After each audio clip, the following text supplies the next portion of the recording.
Hello, welcome to Amber Art Creations. Join me today in making these beautiful pair of hummingbird coasters. Let me show the process here today. I used a pair of molds from Amazon. These have crystal-like edges, and I used some hummingbird tattoos that I found on Amazon too. I used some water and a little piece of sponge, and I put the tattoo on the mold and just dabbed it with a little bit of wet sponge just to transfer that tattoo. I had to just trim the edges off for the hummingbird to fit in the mold where I wanted it, and you can do it accordingly in whichever mold you choose. After placing the tattoo on the right spot, just press it slightly for it to stick on the mold and repeat the process on the other one.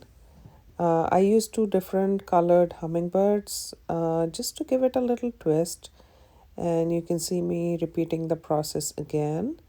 Just gently dab it, it'll stick, and then using the wet sponge, move it all over the tattoo, making sure you are covering all parts of it.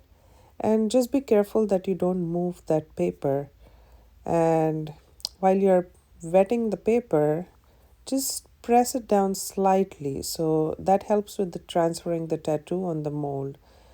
Do it gently, take your time, don't rush, and after dabbing it for a little bit, you'll see the paper moving a little. When the paper starts moving, that means it has transferred. So here you can see I just dabbed on that tattoo. You can see it a little bit.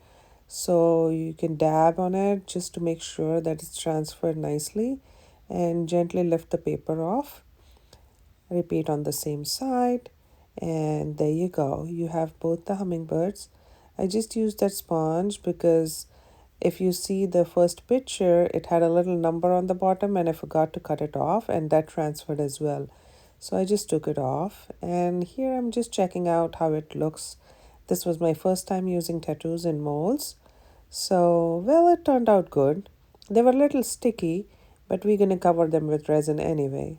So here you can see me using KS resin, liquid stone. That's my favorite resin, and I use it for most of my creations.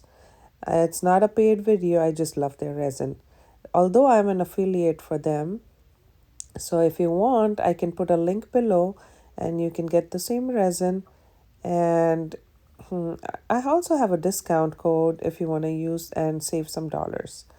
So here I mixed up the resin and I just gave like a thin coat of resin. Not actually thin, it's like more than a quarter, just for the tattoo to be submerged in it. And I'm gonna add some flowers to this. So I wanted to make sure that there's some resin in there for the flowers to stick. And you can see me using my dotting tool just to get the bubbles that stick at the edges. This mold has actually a crystal-like edge, so it tends to form bubbles at the corners. So I had to use my dotting tool. No big deal, it's very easy. And once the bubbles come on the surface, I used just a lighter and pop those bubbles off. Just may be careful going around the edges, because if you're too close to the edge with the flame, the mold is going to stick to your resin and it'll be damaged. So the next step was to add the flowers. These pansies I dried myself from my garden in some silica sand, and you can see me adding them here. Now be careful when you add this, just make sure that they're face down. So, because the underside that you see is going to be the front of the coaster. So here you can see me just adding a few different flowers and some greenery. I kept adding a few more flowers till I was happy with the design.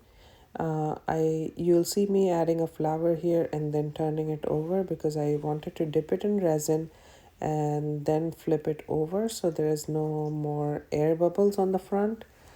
And I added some other stuff. If you want to go ahead, you can forward it, or you can just enjoy the ASMR of flowers slowly being dipped in resin.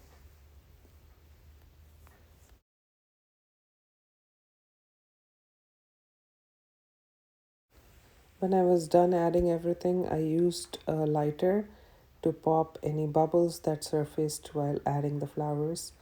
I used some white from Color Passion. I got this from Deluca Art on Instagram, and I mixed it with resin and a little bit of shimmer pigment from Unicorn Art, and I mixed it all together, added to the back of the coasters.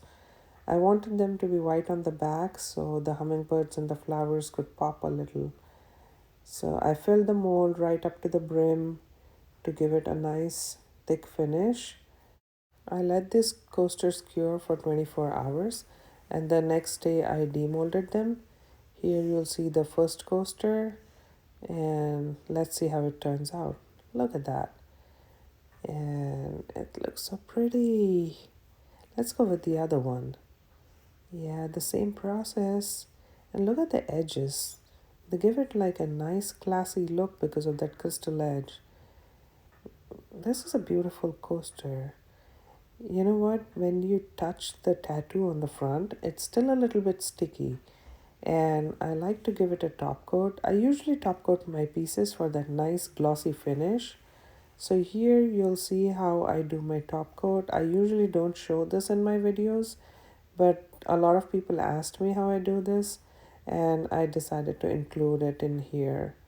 So I take a little bit amount of resin and use my tool, that spatula like tool, to spread the resin around right up to the edges, taking care not to go over the edges, especially on this one because this has the crystal cut edges, and if you drip resin over it, it's gonna lose that effect. So I want to keep those sharp edges intact, sharp in the sense looking sharp, not exactly sharp. So here you can see me dropping a little bit of resin in the middle of the coaster and then pulling it out towards the edge. And I also pick it up in my hand sometimes and just make sure it's covering all the way up to the edge so there are no like blank spots or divots or anything. And when you're done with this, you can add a little bit more resin in the center. Resin is self-leveling, so what it does, it gives you a nice dome without actually having to pour a lot of resin first because that can risk a spill. So here you'll see me doing the other one the same way as well, dropping some resin in the center and pulling it out towards the edges with the spatula tool, and just making sure to go and reach all the edges over there. It takes a lot of time and patience, but believe me, once you're done with this and when you see the final product, it's well worth all that effort. And people don't realize how difficult and how time consuming all this work is, and one little misstep and you lose the whole piece, and you have to either sand it or polish it or just scrap the piece and make it all over again. So please be kind to the other artists when they show you their stuff, when you buy stuff from them. It's all handmade and it takes hours and hours of practice and research and hard work to make everything. So please support all local businesses, small businesses. Here you can see me showing you all these beautiful coasters. I hope you love them. I love them too. They're already sold. Thank you for watching. Please like, share, and subscribe. See you next time.